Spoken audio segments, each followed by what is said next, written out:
കൊല്ലത്തെ സ്വകാര്യ ആശുപത്രിയിൽ ചികിത്സാ പിഴവിനെ തുടർന്ന് വിദ്യാർത്ഥി ഗുരുതരാവസ്ഥയിലെന്ന് പരാതി. കഴിഞ്ഞ 11 ദിവസമായി വെന്റിലേറ്ററിന്റെ സഹായത്താലാണ് 8ാം ക്ലാസ് വിദ്യാർത്ഥി അബിയുടെ ജീവൻ നിലനിൽക്കുന്നത്. ശസ്ത്രക്രിയയ്ക്ക് മുൻപ് മയക്കാനുള്ള മരുന്നിന്റെ അളവ് കൂടിയതാണ് ജീവൻ അപകടത്തിലാക്കിയത് എന്നാണ് ബന്ധുക്കളുടെ പരാതി. കഴിഞ്ഞ മാസം 27-നാണ് സൈക്കിളിൽ നിന്ന് വീണ് കൈയൊടിഞ്ഞ അബിയെ കൊല്ലം നായേഴ്സ് ആശുപത്രിയിൽ ചികിത്സയ്ക്കെത്തിക്കുന്നത്.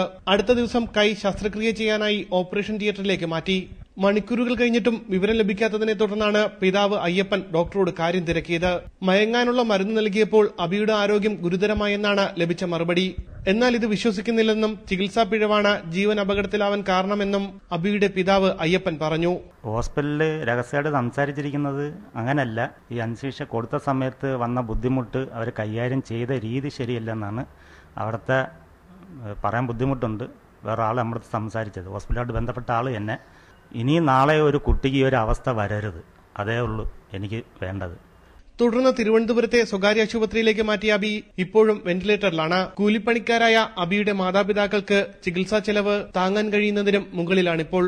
എന്നാൽ ചികിത്സാ പിഴവ് സംഭവിച്ചിട്ടില്ലെന്നും അപൂർവം ചിലരുടെ ശരീരം മയക്കാനുള്ള അനസ്തേഷ്യ നൽകുമ്പോൾ പ്രതികൂലമായി പ്രതികരിക്കാറുണ്ടെന്നും അതാണ് അബിയുടെ കേസിൽ സംഭവിച്ചതെന്നും നായേഴ്സ് ആശുപത്രി അധികൃതർ അറിയിച്ചു.